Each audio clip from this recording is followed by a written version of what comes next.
Dave Lawrence, and we are on location. We're doing the big Ocean Aid event. We're 1 day away from it, and here in Waikiki, we're grateful to have one of the Ohio players, a guy who goes way back with the band, too, to the early 70s, and we had him on the phone recently. It's drummer Diamond Williams. Aloha and mahalo. Thanks for taking some time. Hey, thank you very much for having me, David. You are quite welcome. Where'd you get a cool and catchy nickname like Diamond?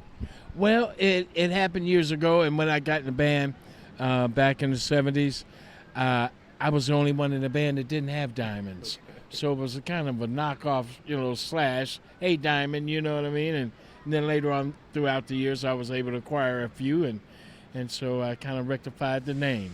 That's an interesting way of doing it. Plus, there were some other catchy nicknames in the band. We'll talk about some of those in just a moment. You started with the band on the 1973 Ecstasy album. Memories of recording that? When you think of Ecstasy, when you see the interesting cover art of it, what comes to mind?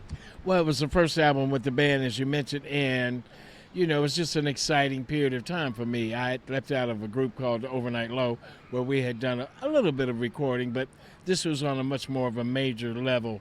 And so the pressure was on, You knew at that time, instead of it being just a local recording, that people were going to possibly get to hear some of your talent. And so it was one of those times where you tried to play your best and do everything that you knew how to do musically. So it was great. You play on every track on that one? Played on every track on that one, yes. That comes from the end of the Walter Junie Morrison period. Now, from our last conversation, you mentioned he was your roommate. He was also the producer arranger. He would go on to be in P-Funk, but he was a cat who would present a character known as Granny.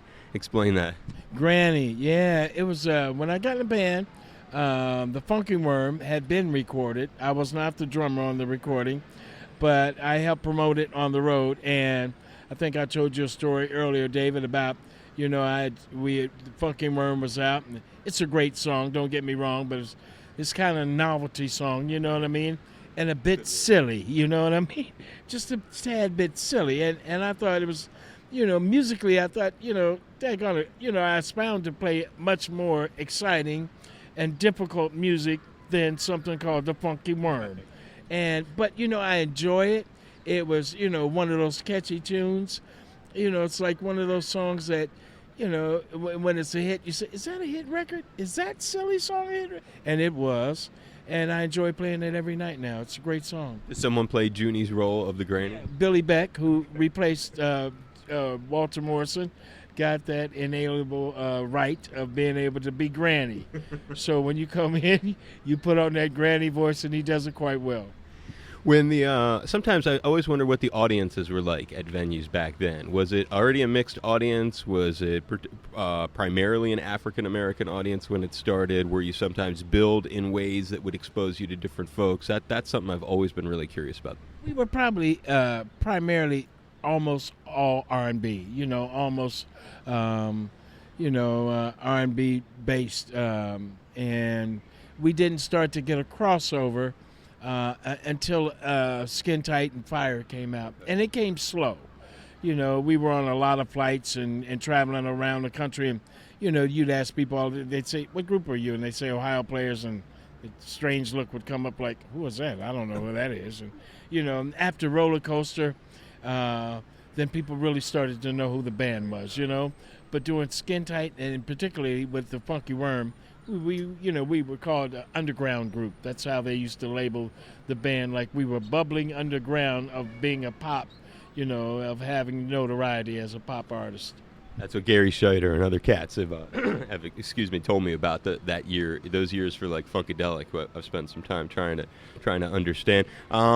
In terms of being billed, you told me about some great bills you were on. The one that always sticks in my mind, James Brown.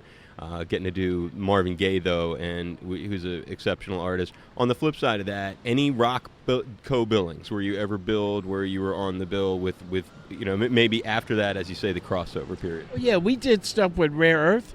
We did stuff with Grand Funk Railroad. We did something, I guess it was about 3 or 4 years ago with Grand Funk Railroad. Still slamming, still a great group. Of course, not as much rock, but we did things. In fact, we wrote a song with the Average White Man for one of their albums. We wrote one of their songs, and so they're not much of a rock band, but still a great band. But I guess on the rock idiom, it was more or less Rare Earth and Grand Funk Railroad that we had the occasion to play with. That's what I figured. Yeah, I mean, they really it was hard to find those unique bills. Bill Graham would come to mind as a guy. Yeah, You get to do Bill stuff? Exactly. Yeah, we did a lot of Bill Graham stuff. Yeah, we sure did. Any interesting memories or stories of running into him? Not really. It's cool. Sometimes people have a special story. Getting the record deal with Mercury. You talked about taking it really seriously, approaching it like, man, this is my craft, and I want to, as things got more enhanced for the band's success, that's one of the elements that came along. Was that a big deal for you? Can you talk about the excitement of getting that deal? I think, in any artist, at that period of time when you're going into a major studio and you're doing some recording with a major label, you have the anticipation of your songs coming out, but you have that pressure of wanting to do as well as you can.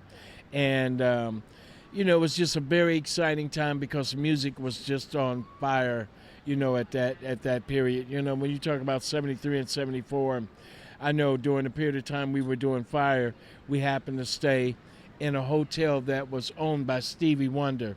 And Stevie Wonder was doing Intervisions at that time. And Stevie and I stayed next door to each other. And so Stevie would let me listen to his rhythm tracks of his new album, and I let him listen to our rhythm tracks of Fire.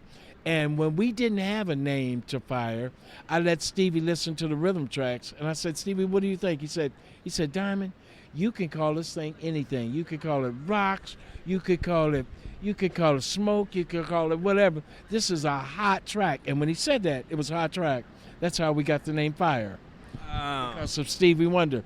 And when I saw Stevie Wonder, I've told this story, David, many times, and my daughter, who happens to be the associate director of the Motown musical, I was there at the opening in New York. Stevie and Smokey and all the Motown people were there, Berry Gordy, of course, and I went up to Stevie, and Stevie has this remarkable ability. I mean, it's been years since I've talked to him. I say, hey, Stevie, and he said, yes, Diamond. It's like, what? And he's always been able to do that, David. And I said, Stevie, he said, let me tell you a story that happened years ago. Do you remember this? And he told me the same story. And I told Stevie, I said, I'm going to have to hug you because I kind of thought I was lying about this story for a while. You know how you'll tell a story for so long and you say, is that story true? Takes on its own life. You can't believe it happened. You can't believe it happened yourself, And it was so good for him to tell me that story back. I just grabbed him and hugged him. I said, Stevie, I'm glad you told me that story. I've been telling it for years, and I'm glad it happened, just the way you said it. And it was just a magical period of time. And all of those, songs and artists and records were coming out just phenomenally produced and written very well at that time. I mean, just song after song after song and artist after artist. So it was just a good period for us. Leroy Sugarfoot Bonner. Talk about a nickname. A cat who obviously he has passed on in 2013. But when you think about the vocals on some of these tunes, Skin Tight, many of the OP songs that you love and cherish, and just the sight of him up there with that double neck guitar kind of is a bit haunting. Distinctive voice. Can you talk about his impact on the sound and sort of, as a guy who was up close with him and knew him well, eulogize him a bit for us?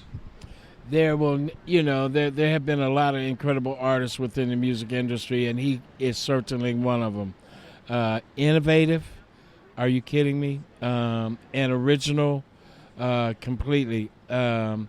He was just incredible.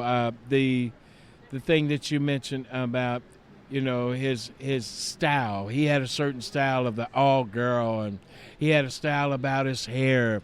He was a very stylish, unique individual. He was a great lyricist, and his musical ability was just unparalleled. He was just on top of his craft. He's a great guy to write with in the studio. Billy Beck and Sugarfoot and myself did most of the writing for the band. And although all the guys got credit, we were the workforce. We were the machine. And he was an integral part of all of that. Skin tight riff. Did he come up with that? Dun dun dun dun dun dun. He surely did. He sure did. He sure did. That's such a nasty riff, dude. I mean, honestly, that's why I guess I mentioned that. Not only did I grew up listening to rock, I came to funk later in life, and lots of other stuff that just wasn't part of what rock radio has. But thinking about that riff, and you think, I mean, that is a rock. I mean, that is rock, and I mean, it's such a powerful. It's just hard to, I don't think you can overemphasize what that must have sounded like at that moment, coming out of the radio when in first radio stations to get that thing as a promo and be like, whoa. Yeah, it was very unusual. It was a polyrhythm, David. It's not in 4, it's not in 3. It is a combination of 2 measures, and it's a turnaround that's not even as far as the measured number, which made it a little bit difficult. When you come out of the change that we play, that da da da da da da da. Now that is an even rhythm. That is in a 4. But when you come back into the skin tight rhythm, you go back into the polyrhythm, which makes it difficult for a drummer.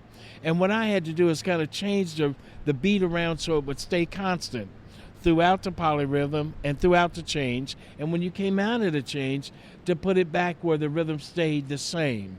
It was a little bit, Sugarfoot did not make it easy on me. And all the years that I had in music, to kind of home in that craft was very needful, okay, because of Sugarfoot's prowess and his musical ability. So it was a challenge. And even on the recording, when I have a solo at the end and I do a little turnaround on the drums, I come in and I change the tempo as most people would play it, and then within 4 bars change it back around so it goes back to its original form, because I just lost the concept mentally as far as what we were doing while we were recording. And then picked it back up. Picked it back up because I didn't want to have to do this thing again, David. When you messed up then, you had to start back from the beginning. Skin Tight was a 7-minute song. We were about 5 minutes in, and I didn't want to make a mistake. So I just changed it back around. Everybody thought it was fine, and they called me the perfection of a stutter step, because that was like a stutter step that I did, but we were able to change it back around and keep recording. Ferocious, and it was a minor key. It's very foreboding and ominous kind of. Yeah. It's just, and that's the kind of thing that could, if you come from, that's a great one. If you're introducing someone to the band and they're from the rock world, take a listen to this riff. Another one similar, but it was it's almost more of a party tune. And we talked about the origins of the name for Fire. Anything on coming up with the riff of it or the unique production that goes into it with the fire the siren sound effect, or anything that comes to mind? The siren thing was just an add-on after the track because we named it Fire. But it makes it. It makes it. It really makes it. People were using sound effects in the 70s for different songs, and so we thought with the fire thing, and it scared a lot of people when the record first came on because they thought the police were behind them. When you hear the sirens, you look in the rearview mirror. But then here comes the Ohio Players. And you couldn't put sirens on the air either for a long time. I don't even know if you can, because it's kind of for the reason that you're talking about. Was that a Sugarfoot? Was the origins of that riff from him? No, we were all. Well, Sugarfoot was the origin. Was the originator of the riff that that. It's a very guitar riff, anyway. Very guitar riff, and that was all Sugarfoot. And the scatting that he would do with his guitar was just all the scatting. He would talk with his guitar. He would answer questions. He would, on the live performances, he was quite a guy. Do his own Q&A, his own call and respond that he would do. And he had to be a rock fan with that kind of rig and some of his playing. He was he was a music fan. Right. He loved all kinds of music. Yeah. Just think Jimmy Page from Zeppelin. When I see him with the double neck, it was like... Yeah, absolutely. Had to have influenced. Oh, yeah, sure. So that was what he was like, well, I got to cop me one of them. Oh, yeah, no doubt about it. He would wear the Star of David around his neck. Was he Jewish, or was he like the symbolism, kind of like the way Bob Marley would as well? He loved everything. He wore things just to get attention, He would wear a moon if it brought attention. That's cool. That's what I figured. But sometimes when you see these things, you don't know how deep the connection lies. It was deep, David. That's all I can say. I can tell you. All right. I Want to Be Free. We talked about it a little bit the other night, or the other day when we were talking. Very, that's a haunting one. Talk about haunting. Very serious, evocative, contemplative. You can kind of get lost in that song. Is there anything about the where the riff came from, or do you remember when somebody first brought that to the table? Well, we started to work on the track in the studio as we would do all the tracks, and we would work on the form of the verse, the hook, and it was always the last thing that we would do is to say how we're going to start it out with the intro. Every song needs an intro and an ending, of course, but we thought about it, and Sugarfoot was the one that mentioned. He said, "Diamond, why don't you start this record off?" And we had fours in between the record, in between the hook and back to the verse. And he said, "Diamond, why don't you take the fours?" And I love to play, so it was like, it's a little weird, but I'll do it. Who starts out a slow ballad with a drum solo? Nobody, but the Ohio Players. No, it hadn't been done before. And musically, I just thought it was great. I thought the idea was great, and so we just rolled with it, I love the intro of that, and that's such a good point you just mentioned. That intro sticks out, and I always forget that once it gets going because I get lost in the song. It's one of those, it can just transport you back. You feel like a little boy. I do when I hear that. So do I. I bet. I have no doubt about it. As we go to wrap it up, album covers. Ohio, not every band did what they did. Certain bands did, but the Ohio Players had an evolution of album covers. They were a big part of the band's image. And if you can, and I know the one beautiful thing you said, you still have the same wife that you had back then. I mean, it's just like it says a lot about a lot of cats in this business that you're like a real family kind of dude in some ways. Talk about those covers, and as they kept coming out, perhaps when you guys realized we're gonna stay with this theme for a while. Well, the idea was, the Ohio Players was a bunch of old crusty guys, and even though we could play music, we knew we couldn't sell an album with our faces on that cover. So it was about coming up with an idea where we could sell albums, where we could get notoriety within the stores and on the shelves.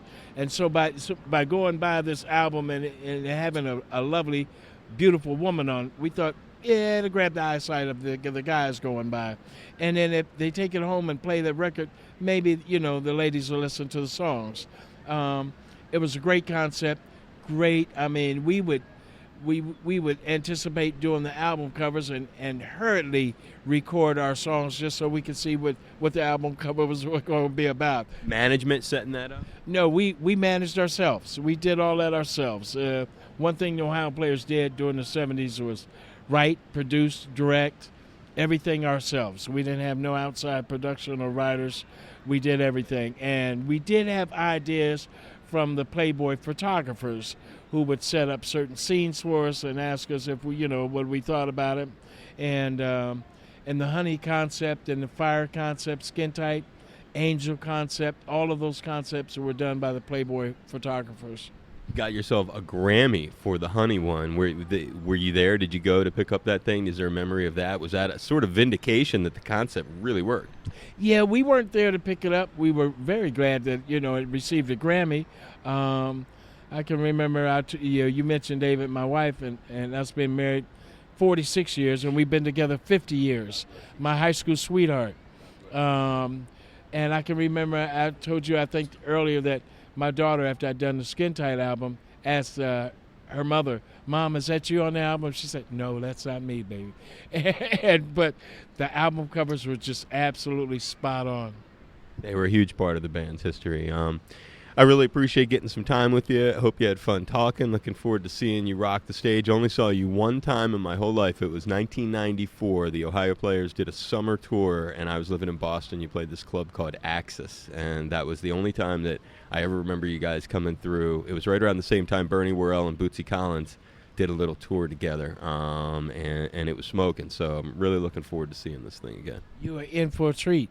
We are better than we were then, if you could imagine. We remember a club called the Sugar Shack in Boston. Oh, yeah. Oh, Sugar Shack. Way before my time, but I know the history. Yeah, in fact, his daughter that used to own the Sugar Shack is now trying to do a reunion and a revival for her father. And we're in contact with her. She lives in Las Vegas. And, oh, boy, was that a club, the Sugar Shack. But, yeah, we had great times during that period of time. And you are in for a treat tomorrow when you see us. We have not lost a step. 11 pieces on stage. We just left Hammond, Indiana with Kool and the Gang, and we ripped that place in half at the Horseshoe Casino last night. And so we're looking forward to it. You have fun today? Oh, man, absolutely. Every day is fun for me. Thanks for doing this. I really appreciate getting to talk to you, brother. You're welcome. Thank you so much. God bless you. Bless you, too.